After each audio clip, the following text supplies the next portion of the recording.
అయ్యండి అంటే ఇది గ్లౌజీ కొన్నింటికి గ్లౌజీ మనం వాడే దాన్ని బట్టి కొంచెం పెరగచ్చు, కొన్నిసార్లు తగ్గచ్చు. ఇప్పుడు అది ఇందులో గ్రే కలర్ ఉంది, గ్రే కలర్లో మన బొమ్మ కనిపించింది, అట్లా వచ్చే కొన్నింటిలో కనపడదు మనకి, కలర్ బట్టి ఉంటుంది. బ్లాక్ షేడ్ ఉంది అనుకోండి, బొమ్మ అర్థంలాగా కనిపించింది. అంతా మనం వాడేదంతా పెయింటింగే సార్, డికో పెయింటింగ్. ఎక్కడ కూడా మనం సన్ గ్లాస్ డామినేషన్ ప్రజెంట్ వాడతల్లా. చాలా మంది అడుగుతున్నారు, మీరు అందరూ వాడుతున్నారు అంటే అందులో కొంచెం ప్రాబ్లమ్స్ ఉన్నాయండి. సీట్ బెండ్ వచ్చింది, తర్వాత అది కొంచెం గమ్ము పట్టు వదిలేసే అవకాశం ఎక్కువ ఉంది దానికి.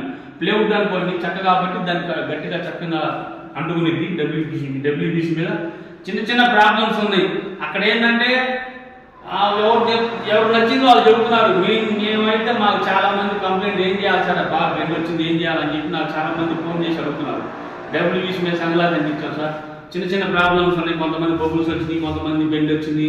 ఇట్లా మా మెషిన్ అయితే బెండ్ వచ్చింది సార్, మేము కూడా చేసాము అన్నాను. ఇంకా అందుకని నేను ఎక్కడ కూడా సన్గ్లాస్ని అయితే నేను ఇది చేయట్లా. బట్ పెయింటింగ్ వేసుకోండి, మీకు ఎప్పుడైనా ఏదైనా తేడా వస్తే డోర్ తీసి మళ్ళీ వైట్ పెయింటింగ్ వేసుకోవచ్చు, బ్రహ్మాండంగా వేసుకోవచ్చు, మనకి ఎక్కడ ప్రాబ్లం రాదు, దానివల్ల ఇబ్బంది ఉండదు. అదే మనకి సన్గ్లాస్కి వెళ్తే అదే కాదు సన్గ్లాస్ దొరకాలా, అదే కాదు ఇది కావాలా, ముక్క కావాలని దొరకదు, సీట్ తెచ్చుకోవాలా అట్లా.